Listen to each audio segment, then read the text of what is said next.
히브리서 9장 11절에서 14절까지 말씀 보겠습니다.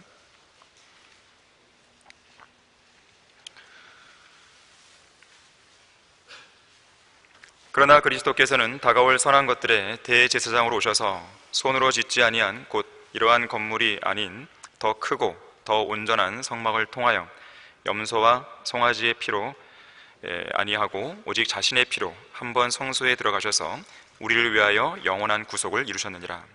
황소와 염소의 피와 암송아지의 제도 불결한 자들에게 뿌려 그 육체를 정결케 함으로써 거룩하게 한다면 하물며 영원하신 성령을 통하여 흠없는 자신을 하나님께 드린 그리스도의 피가 어찌 죽은 행실에서 너희 양심을 정결케 하여 살아계신 하나님을 섬기게 하지 못하겠느냐.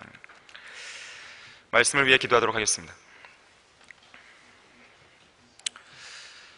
참으로 감사하신 주 하나님 아버지, 저희들을 예수 그리스도의 보혈을 통해 구속하여 주시고 성경대로 믿는 그리스도인으로서 참으로 이 땅에 복된 생애를 살 수 있도록 역사해 주셔서 감사드립니다. 우리는 예수 그리스도의 피가 있기에 이 자리에 앉아 있을 수 있으며 또 영과 진리로 주님께 다가설 수가 있습니다. 그리스도의 피가 없었다면 우리는 지옥에서 영원히 고통받을 수밖에 없었을 것입니다. 그러나 우리는 예수 그리스도의 피를 믿고 구원받은 그리스도인으로서 이 땅을 살아가고 있는 것입니다. 주님, 제가 이 시간 간절히 원하는 것은 이 설교에 주님께서 기름 부어주셔서 이 설교를 듣는 각 성도들의 마음에 기쁨과 확신과 또 용기와 담대함이 생겨날 수 있도록 바라는 것입니다. 주님께서 이 시간 역사해 주셔서 각자의 믿음의 분량과 지식의 분량에 따라 효과적으로 많은 진전과 열매가 나타날 수 있도록 도와주시길 원합니다. 어떠한 형태로든지 마귀가 방해하지 못하도록 막아주십시오. 주 예수 그리스도 이름으로 기도했습니다. 아멘. 오늘 설교의 제목은 그리스도의 피를 신뢰하라입니다. 그리스도의 피를 신뢰하라. 예수 그리스도의 피로 구속받은 성도는 한 편의 설교나 또 하나의 성경 구절, 또 한 줄의 찬송가 가사, 도전을 주는 짧은 한마디의 성경적인 조언, 격언, 이런 걸 통해서 인생이 180도 완전히 뒤바뀌는 경우가 있습니다. 몇 사람만 좀 소개시켜드리면 19세기 최고의 실험 물리학자이자 전자기학의 아버지라 불리는 마이클 패러데이는 평생에 그의 마음을 사로잡았던 성경 구절 하나가 있었습니다. 바로 디모데 후서 1장 12절인데요 찾지는 마십시오. 그러한 연유로 내가 이러한 고난을 당해도 부끄러워하지 아니하노니 이는 내가 믿은 분을 알고 내가 위탁한 것을 그날을 대비하여 그분께서 능히 지키실 줄을 확신함이라 그랬어요. 18세기의 영국과 미국의 영적 부흥을 주도했던 요한 웨슬리의 경우에는 요한 웨슬리는 거듭나기 전에 구원의 문제로 큰 번민에 쌓여 있었는데 마침 그가 읽었던 마가복음 12장 34절의 말씀이 그의 마음을 위로해 주었다고 합니다. 그 구절에는 내가 하나님의 나라에서 멀리 있지 아니하도다 라는 말씀이었어요. 16세기 스코틀랜드의 설교자였던 존 낙스, 요한복음 17장 3절의 말씀을 읽으면서 혼의 안식을 얻었다고 합니다. 영생은 이것이니 곧 사람들이 유일하시고 참 하나님이신 아버지와 아버지께서 보내신 예수 그리스도를 아는 것이옵니다. 설교의 왕자로 불리는 찰스 스펄전은 한 평범한 설교자가 전했던 이사야 45장 22절의 말씀을 통해 구원을 받았어요. 땅 끝들에 있는 모든 자들아 나를 쳐다보고 구원을 받으라. 이는 내가 하나님이요 다른 이가 없음이니라. 이 말씀을 듣는 순간 십자가에 못 박혀 죽으신 예수 그리스도를 믿음으로 쳐다보고 구원받았던 것이에요. 또한 로마서 1장 17절의 말씀, 의인은 믿음으로 말미암아 살리라. 이 말씀은 마틴 루터가 종교개혁을 일으킬 수 있는 원동력을 제공해 주었고요. 기도의 사람 조지 뮬러는 그의 거룩한 처소에 계신 하나님은 아비 없는 자들의 아버지시며 과부들의 재판관이시라는 시편 68편 5절의 말씀에 도전을 받아서 고아원을 시작했습니다. 그리고 오직 기도를 통해서만 고아원에 필요한 모든 물질을 공급받았고 그렇게 함으로써 전능하신 하나님의 그 살아계심과 능력을 입증해냈어요. 또 이사야 54장 2절 말씀에는 내 장막의 털을 넓히고 그들로 내 처소의 휘장을 펴게 하라. 아끼지 말고 내 줄을 길게 하고 내 말뚝을 견고히 하라고 말씀하는데, 이 말씀은 인도의 선교사 윌리엄 캐리가 세계 선교에 대한 비전을 품을 수 있도록 만든 구절이었어요. 그 결과 인도의 여러 지역의 방언들과 중국어, 버마어, 미얀마어죠, 말레이어 등 44개의 언어로 성경을 번역하는 기염을 토하게 됩니다. 그런 그가 평생에 좌우명으로 살아왔던 말이 있었는데 바로 이것이죠. 하나님으로부터 위대한 일을 기대하라. 하나님을 위해 위대한 일을 시도하라. 저 역시나 칠흑같이 어두운 터널을 더듬더듬 통과해 가면서 영적으로 밑바닥을 기며 방황하고 있었을 때 한 줄기 빛처럼 캄캄한 제 인생에 서광을 비춰주며 저의 마음을 사로잡았던 성경 구절이 있었습니다. 바로 오늘 읽었던 히브리서 9장 14절의 말씀이었어요. 하물며 영원하신 성령을 통하여 흠없는 자신을 하나님께 드린 그리스도의 피가 어찌 죽은 행실에서 너희 양심을 정결케 하여 살아계신 하나님을 섬기게 하지 못하겠느냐 그랬어요. 자, 이 구절은 예수 그리스도의 피가 우리 그리스도인들에게 얼마나 소중한 것이고 또 얼마나 능력이 있고 또 얼마나 강력한 힘과 위로를 주는지 잘 보여줍니다. 우리의 육체의 생명이 피에 있듯이 우리 그리스도인들이 선물로 받은 영원한 생명은 예수 그리스도의 피에 있는 것이요, 참 생명이시오 또 영원한 생명이신 예수 그리스도의 그 심장에서 쉬지 않고 힘있게 뿜어져 나오는 하나님의 영원한 피가 우리에게 수혈되었고, 또 그분의 살아있는 피는 지금도 우리의 온 몸과 온 마음을 휘감아 흐르면서 우리의 영적 생명을 계속해서 유지해주고 있는 것이에요. 자, 무거운 죄가 우리의 양심을 강하게 짓누를 때 그것을 극복하고 다시 일어설 수 있는 이유가 과연 무엇입니까?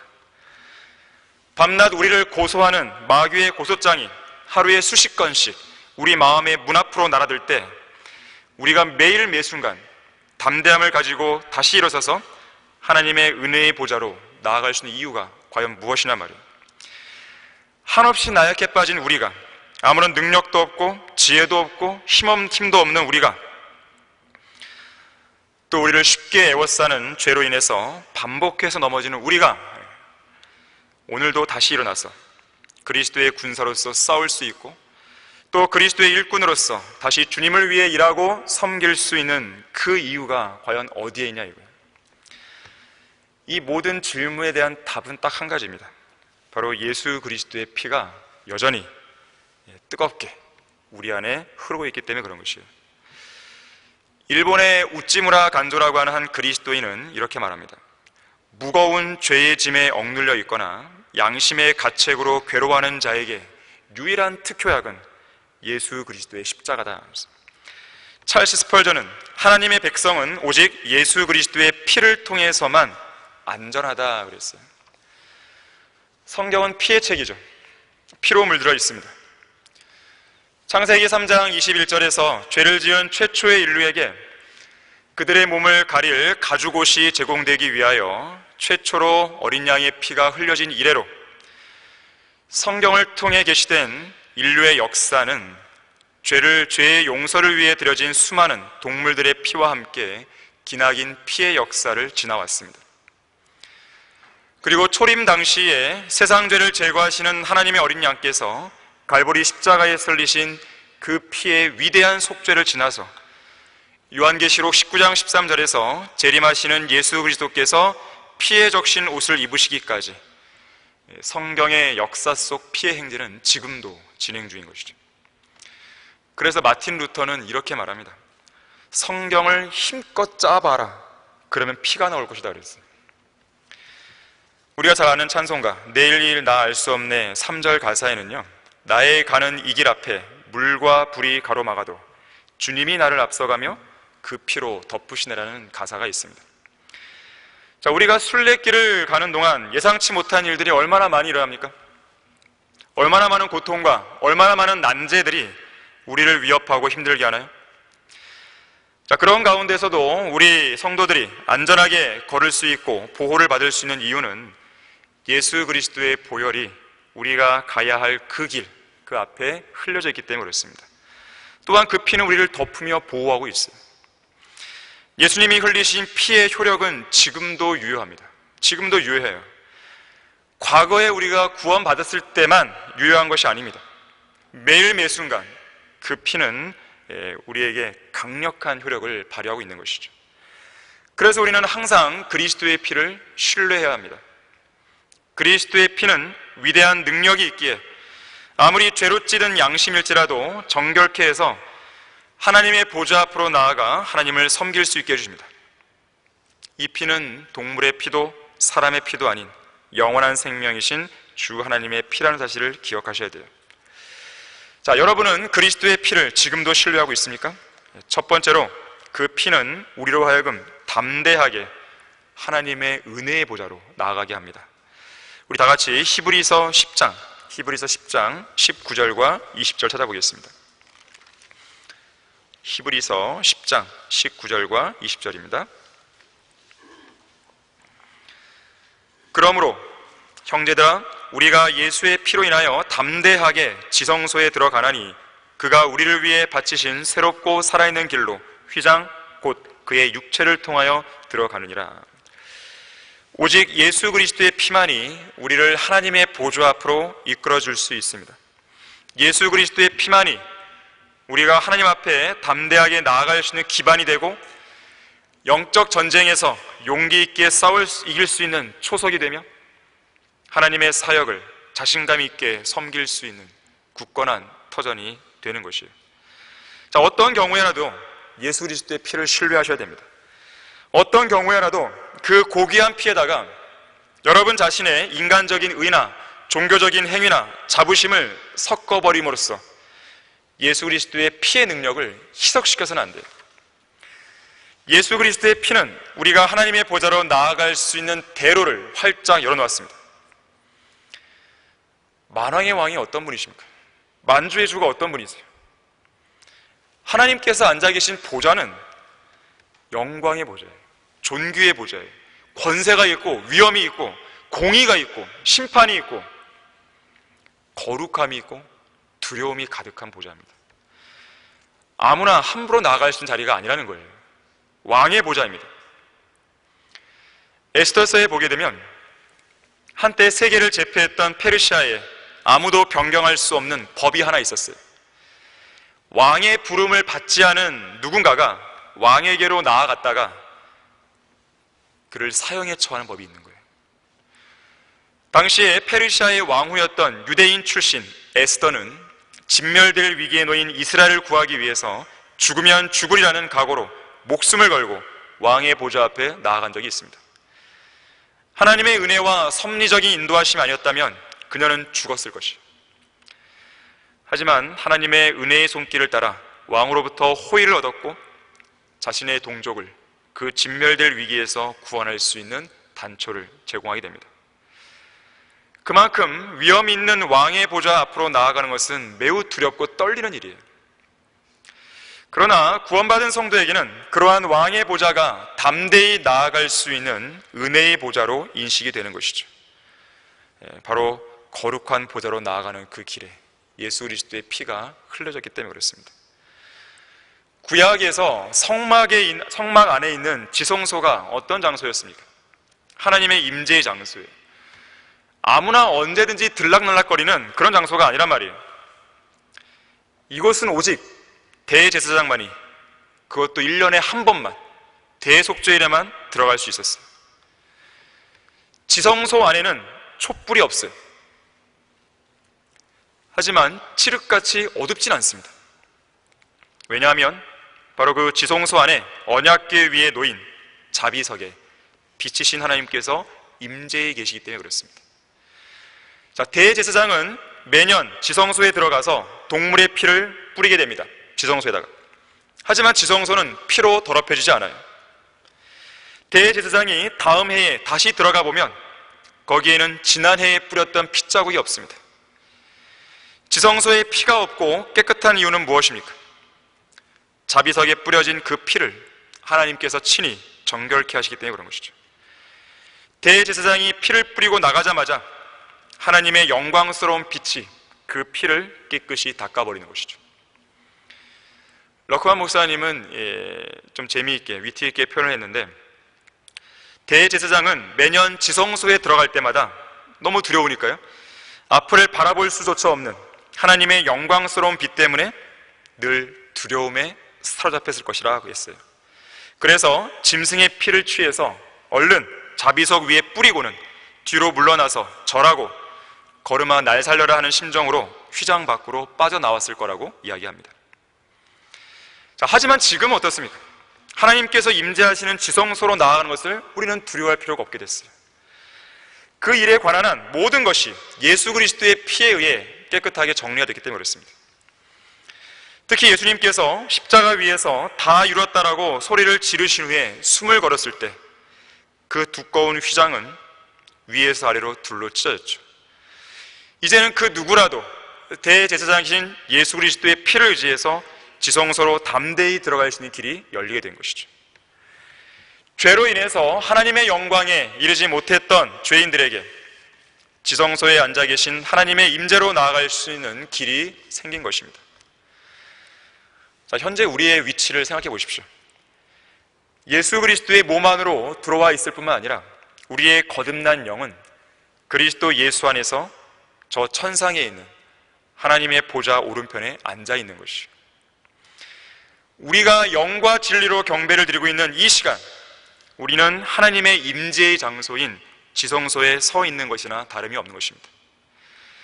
마땅히 거룩하신 하나님 앞에서 한없이 두려워하고 떨고 있어야 할 우리가 아무런 두려움도 아무런 거리낌도 없이 담대하게 하나님께 나아가서 찬양도 하고 기도도 하고 교제도 하고 무엇보다도 그분 앞에 우리가 앉아서 진리의 말씀을 듣는 특권을 누리고 있다는 것이죠.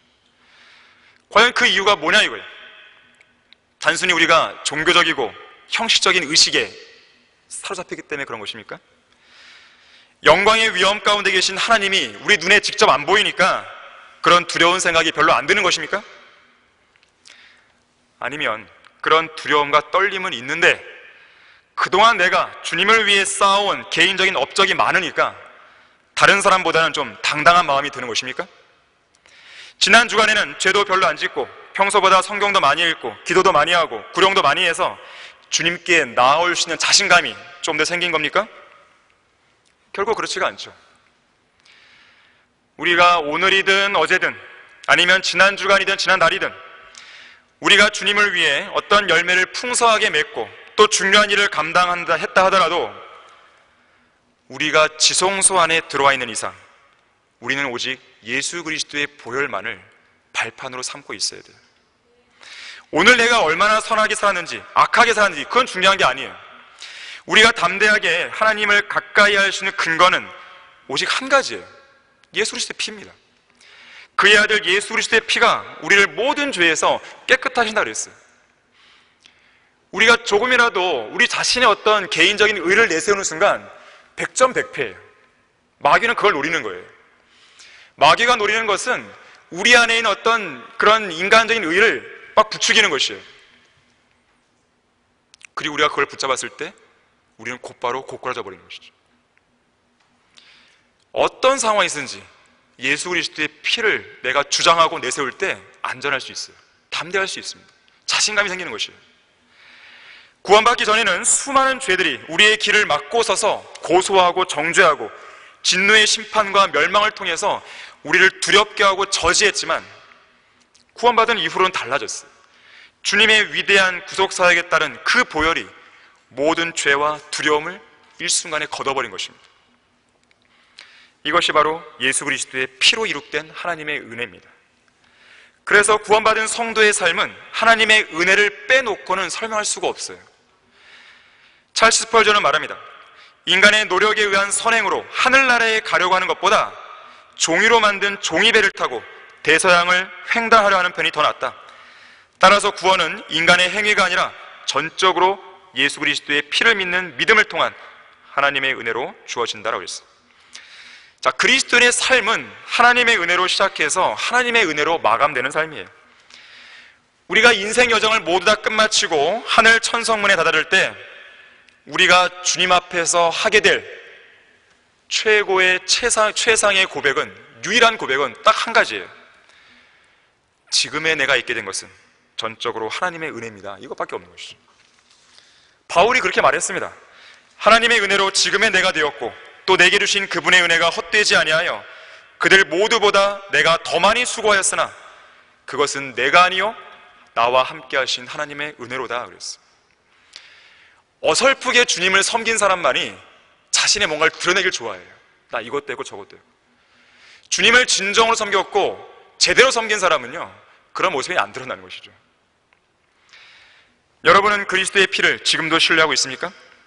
두 번째로, 그 피는 우리를 죄로부터 자유롭게 해줍니다. 갈라디아서 5장 1절 한번 보겠습니다.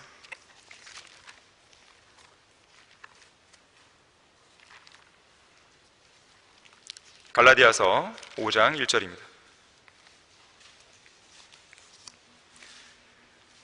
그러므로 그리스도께서 우리를 자유케 하신 그 자유 안에 굳게 서서 다시는 종의 멍에를 매지 말라. 자, 구원받은 우리는 자유 안에 굳게 서 있어야 됩니다. 우리가 서 있는 이 자유는 하나님의 아들이신 예수 그리스도께서 주신 자유예요. 만일 아들이 너희를 자유롭게 하면 참으로 너희가 자유롭게 되리라. 우리는 그 자유를 얻은 사람들이에요. 예수님께서 인간의 몸을 입고 이 땅에 오신 목적이 무엇입니까? 죽음의 세력을 가진 마귀를 멸망시키는 것. 자, 이게 첫 번째 목표예요. 두 번째는 죽음을 두려워하여 평생을 노예로 속박되어 있는 죄인들을 놓아주시는 거예요. 자유롭게 풀어주시는 거예요. 바로 이것이 히브리서 2장 14절과 15절의 말씀입니다.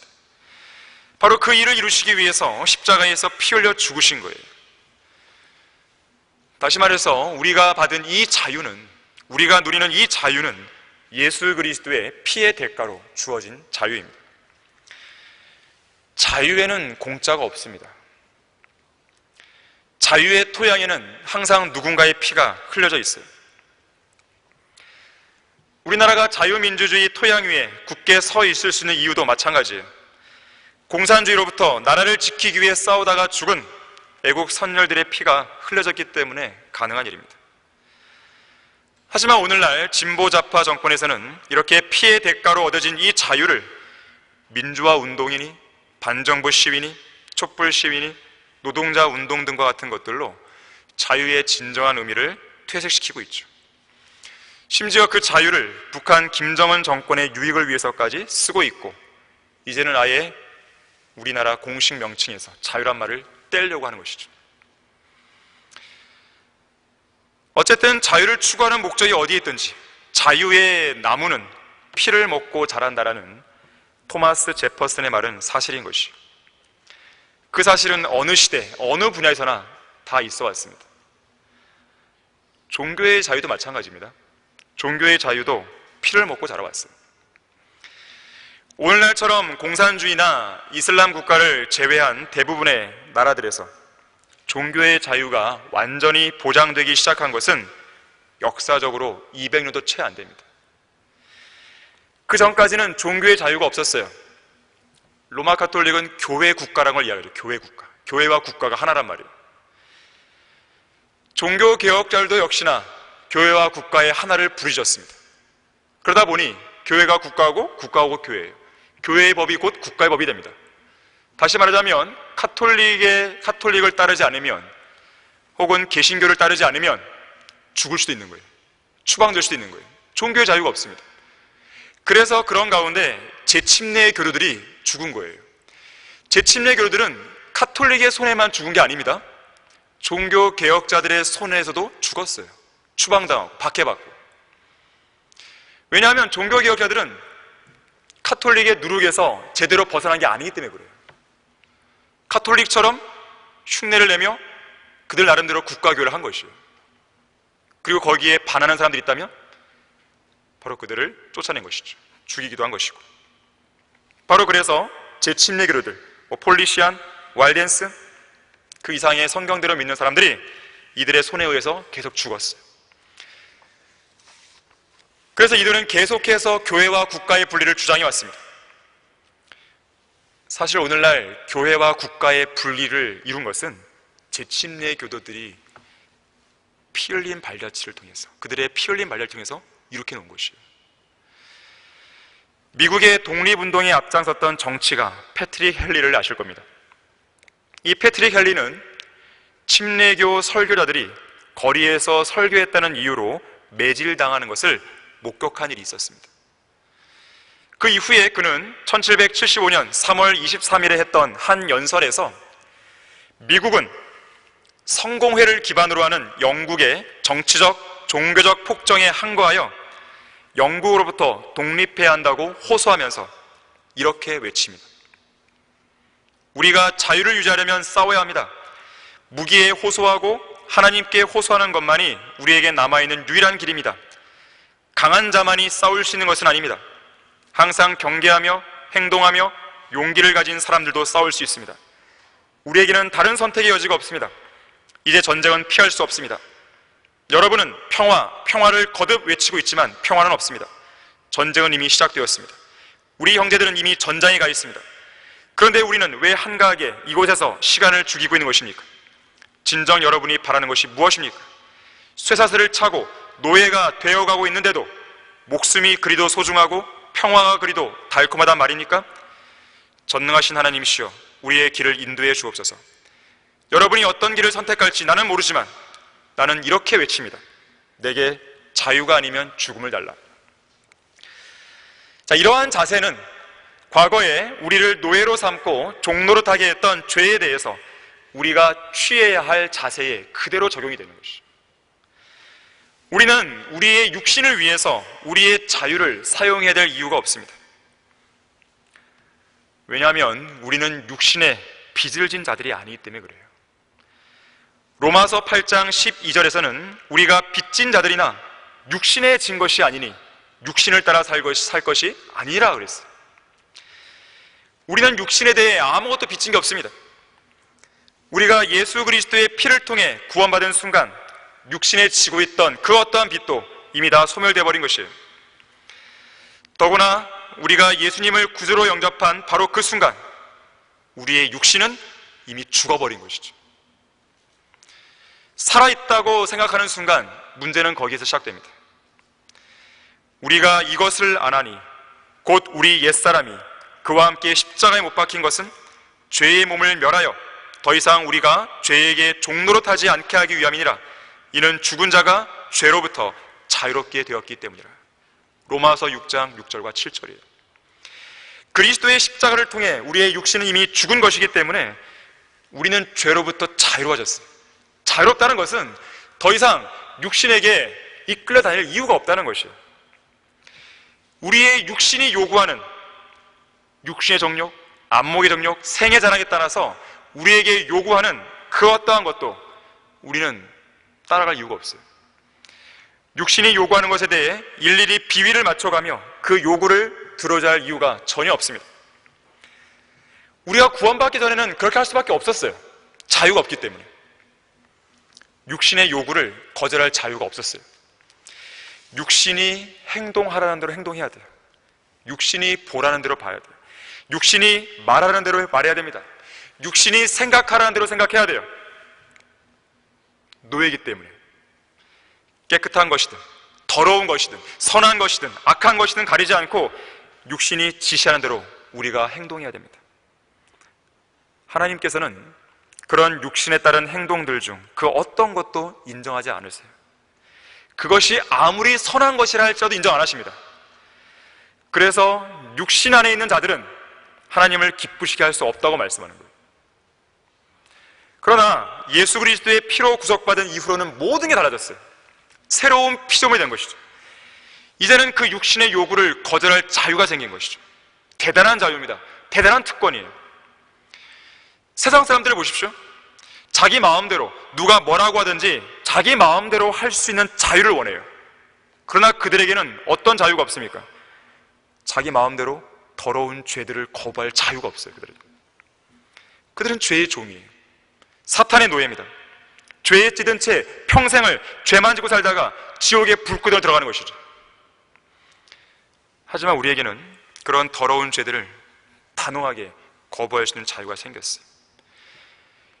육신의 정욕이 여러분의 마음속에서 불일들할 때마다 예수 그리스도의 피를 통해 찍혀있는 자유의 증서를 보여줘야 돼요. 나는 자유를 얻었다고, 너는 할 말이 없다고, 너는 죽었다고, 그렇게 선언해야 됩니다. 미국의 한 정치가가 말했듯이 자유는 획득하는 것보다 간직하고 지키는 게 더 어려워요. 물론 하나님께서 우리에게 주신 자유는 취소가 되지 않습니다.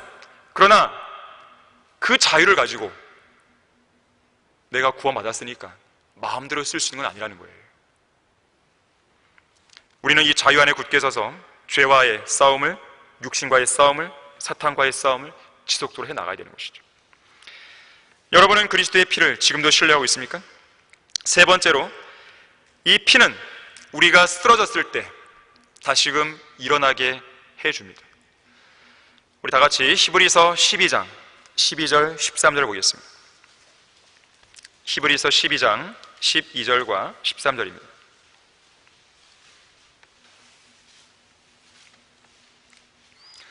그러므로 맥없이 처진 손과 쇠약한 무릎을 일으켜 세우고 너희 발을 위하여 곧은 길을 만들어 절뚝거리는 다리로 길에서 벗어나지 않고 오히려 고침을 받게 하라 그랬어요. 이렇게 일어날 수 있는 방법이 무엇인가? 예수님의 피라는 것이에요. 유혹에 걸려 넘어져 죄를 지은 여러분을 마귀가 정죄하고 고소하며 다가올 때 우리는 예수 그리스도의 피를 담대한 믿음을 가지고 마귀 앞에 제시를 해야 돼요. 예수 그리스도의 피로 우리의 온 몸, 머리부터 발끝까지, 우리의 깊숙한 양심까지 구석구석 깨끗하게 해달라고 하나님께 기도하셔야 됩니다. 그리고 다시 그 넘어진 자리에서 일어나면 되는 것이에요. 그거밖에 없어요. 여러분이 일어나려고 할 때에 여러분이 과거에 주님을 위해 잘했던 것들을 떠올리면서 나도 한때는 그랬었지 하고 하면서 일어나 보세요. 못 일어납니다. 그것이 마귀가 노리는 것이에요. 또 하나의 가증한 인간적인 의인 것이에요. 그리스도인의 영적 생활에서 우리를 가장 위축시키고 낙담케 하는 가장 큰 요인은 바로 죄죠, 죄. 그 죄로 인해서 우리의 마음과 양심은 계속 정죄를 받는 거예요. 심한 타격을 입게 되는 것이죠. 결국에는 그 사람은 주저앉아 버리는 거예요. 낙심에 빠집니다. 일어날 가능성이 없어 보여요.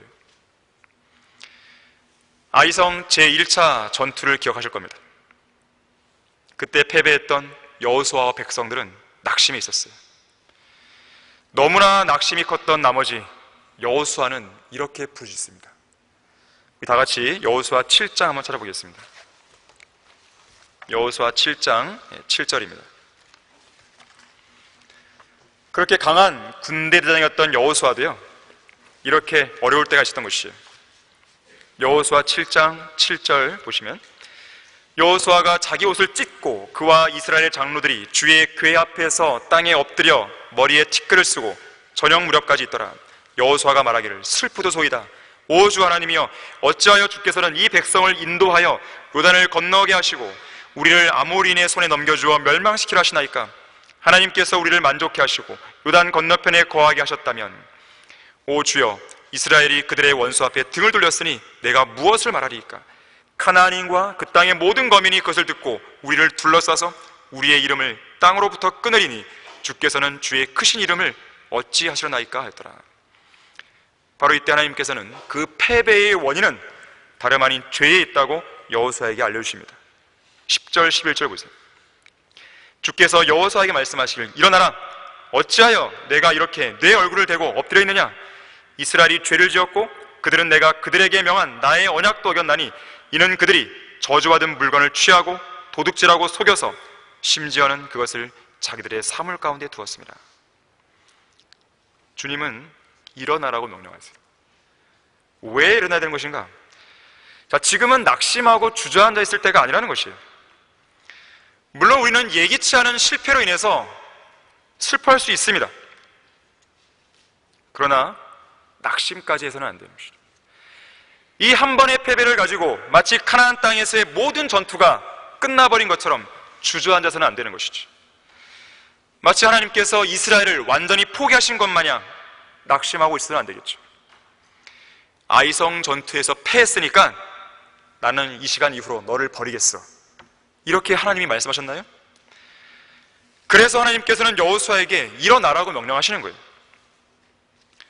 자, 죄도 문제지만 죄의 결과로 찾아온 낙심, 이것은 고난과 어려움으로 좌절한 그 성도들을 완전히 주저앉게 만드는 사탄의 도구인 것이죠. 낙심은 죄와 실수로 인해 패배한 성도들이 다시는 일어나지 못하도록 만드는 마귀의 강력한 무기입니다. 죄와 실수로 인한 패배로 낙심이 찾아올 때 기억해야 될 말씀이 있어요. 저는 항상 이 말씀을 기억합니다. 물론 이 말씀은 교리적으로는 이스라엘의 회복을 말하는 구절인데 우리가 영적으로 우리에게 적용할 수 있어요. 미카서 7장 7절과 8절인데요, 선지자 미카는 우리에게 이렇게 호소합니다. 그러므로 나는 주를 바라보며 나는 내 구원의 하나님을 기다리리니 나의 하나님께서 내게 들으시리라. 오 내 원수야, 나를 대적하여 기뻐하지 말라. 내가 쓰러진다 해도 일어날 것이요 내가 어두움 가운데 앉을지라도 주께서는 내게 빛이 되시리라. 이것이 바로 그리스도인의 가능성이에요. 쓰러진 성도가 있다면 그 자리에 주저앉아서 낙심하면 안 됩니다. 일어나야 돼요. 왜 우리가 일어날 수 있는 것인가? 예수님의 피가 있잖아요. 예수님의 피가 있는 한 우리는 어떤 상황에서 일어날 수 있는 것이에요. 그만큼 이 피는 강력한 것이에요. 이 피를 여러분들이 믿고 신뢰하는 순간 여러분의 생활은 확 달라집니다. 자, 어쨌든 간에 죄가 항상 문제예요. 죄가. 이사야 59장 2절에서는 죄가 우리와 하나님 사이를 나누고 우리의 죄가 하나님의 얼굴을 가리게 된다고 그랬어요. 그럼 그 죄를 없앨 수 있는 것은 예수님의 피란 말이에요. 특히나 아까 우리가 봤던 여호수아 7장 12절에 보게 되면 죄로 인해 발생되는 몇 가지, 세 가지 부정적인 결과가 나와요. 다시 여호수아 7장 12절 보시게 되면 그러므로 이스라엘 자손이 그들의 원수들 앞에 설 수 없었고 그들의 원수들 앞에서 그들이 등을 돌렸으니 이는 그들이 저주를 받았기 때문이라. 너희가 그 저주받은 것을 너희 가운데서 멸하지 아니하면 내가 다시는 너희와 함께 있지 아니하라 그랬어요. 죄가 있으면 담대할 수가 없어요. 원수들 앞에서. 그래서 그리스도인은 예수 그리스도의 피를 통해서만이 그 담대함을 회복할 수 있는 것이에요. 죄가 없으면 도망가야 됩니다. 죄가 있으면 도망갈 수밖에 없는 것이죠. 담대함을 잃고 등을 돌리고, 두 번째로 죄가 있으면 저주가 있는 것이죠. 물론 그리스도인들은 예수님의 십자가를 통해서 우리의 저주를 다 제거받았기 때문에 저주를 받지는 않습니다. 지옥에 가지는 않는 것이에요. 하지만 자기 자신의 몸, 이 몸에 사형 선고가 내릴 수 있는 것이죠. 일찍 죽을 수 있는 것이죠. 육신의 생명을 단축시키는 가장 큰 요인은 바로 죄예요. 세 번째로 하나님께서 함께 하시지 않아요. 물론 그리스도인의 경우에 죄를 지었다고 해서 우리 안에 영으로 들어오신 주님이 우리를 떠나시는 건 아닙니다. 그러나 우리는 교제를 잃어버리죠. 주님이 우리와 동행하지 않으시는 것이죠. 기도에 응답하지 않으십니다. 말씀의 조명을 꺼버리세요. 성령을 슬프게 할 수도 있어요. 그래서 우리는 쉽게 애워싸는 죄를 벗어버려야 되는 것이죠. 그렇게 할 때만이 우리가 넘어졌다가도 다시 일어나서 담대하게 행할 수가 있는 것이에요. 죄의 힘을 우습게 보지 마시길 바랍니다. 죄의 삭은 사망이라고 그랬어요. 범죄하는 혼은 죽는다 그랬어요. 우리 중에는 죄 짓는 일을 식은 죽 먹듯이 가볍게 여기는 성도들이 있습니다. 그 사람은 둘 중 하나입니다. 구원을 안 받았든지 아니면 하나님의 경고를 너무나 우습게 여긴 나머지 이제 곧 죽을 날을 코앞에 둔 사람이죠. 죄의 삭은 사망이라는 이 말씀을 심각하게 받아들이십시오. 죄는 사망을 가져올 만큼 힘이 있어요. 한 사람 아담의 죄로 인해 전 인류가 타락했습니다. 전 인류가 사망 가운데 들어와 버렸어요. 얼마나 강력합니까, 이 죄가. 죄로 인해서 전 지구를 파멸시킨 대홍수가 일어났잖아요. 백성을 계수한 다윗 왕 한 사람의 죄로 인해서 이스라엘 백성 7만 명이 전염병으로 죽었어요. 예수 그리스도를 믿지 않은 그 죄로 인해서 수많은 죄인들이 영원한 불못으로 던져지게 됩니다. 2대에 걸쳐서 양조업자로 살아왔던 부자 조지프 케네디가 있었어요. 케네디 가문은 사실 술 때문에, 양조업 때문에 몰락했다고 말할 수 있어요. 그의 장남 조지프 2세는 제2차 세계대전 중에 사망했습니다. 그의 차남인 존 F 케네디 아시죠? 대통령은 암살당한 대통령으로 기록이 남았어요. 세 번째 아들 로버트도 선거 유세 도중에 암살되었습니다. 그의 딸인 캐슬린 역시나 비행기 추락사고로 죽었어요. 그 외에도 케네디 가문에 속한 여러 명의 사람들이 비명횡사하고 말았습니다. 결국 이 조지프 케네디, 이 사람은 죽기 전에 이렇게 말하고 죽습니다. 내가 술을 만들어서 미국의 수많은 가정을 멸망시켰더니 이제는 내 가정이 멸망하는구나.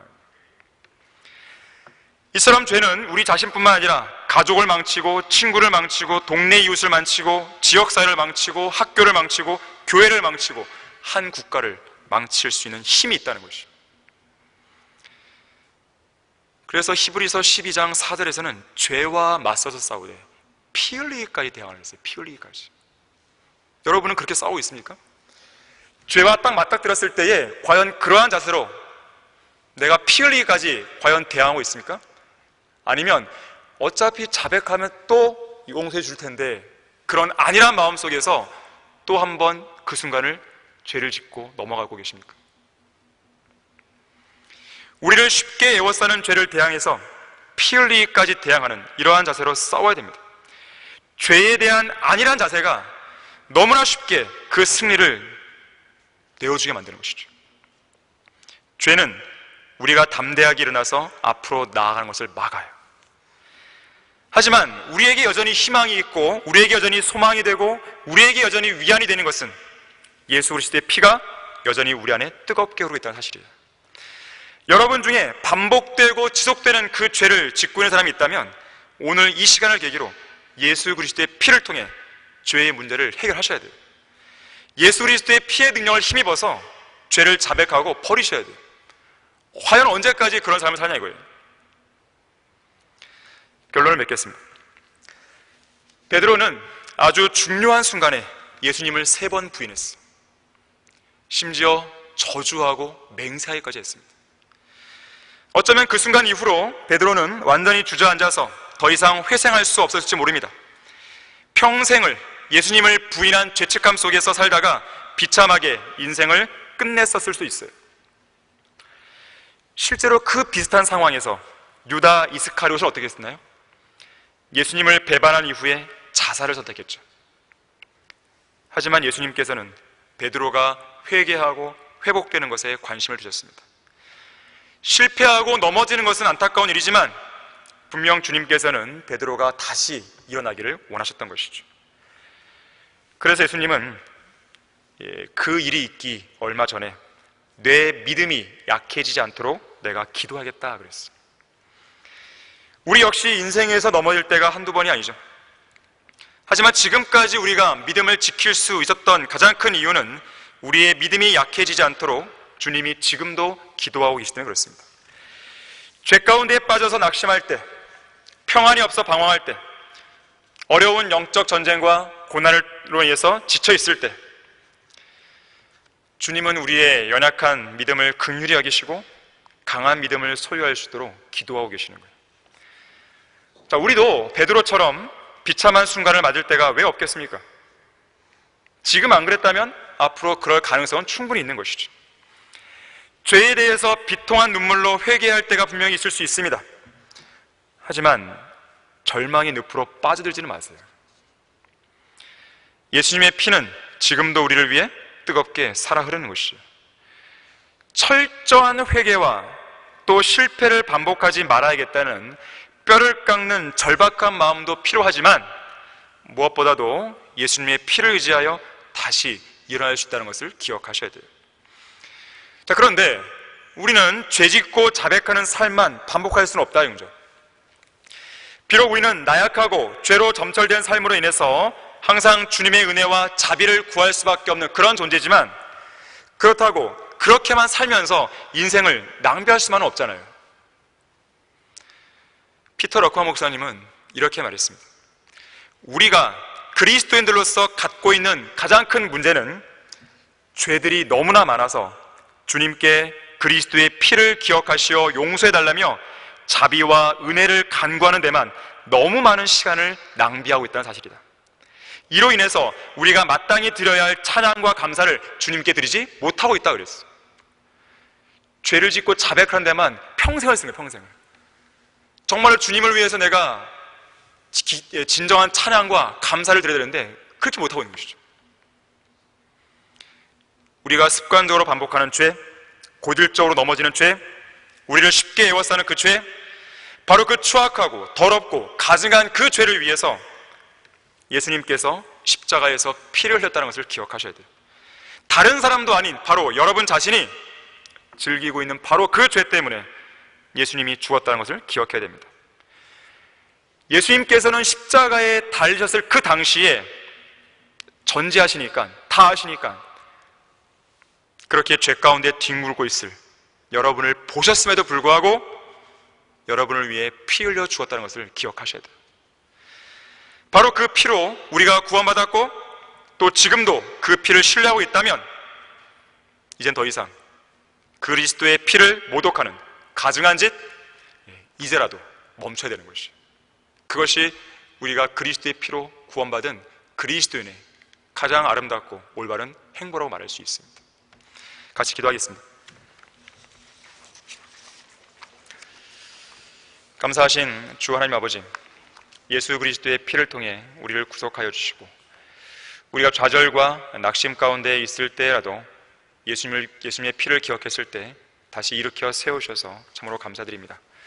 하지만 우리는 죄를 짓고 자백하는 그 생을 계속할 수만은 없습니다.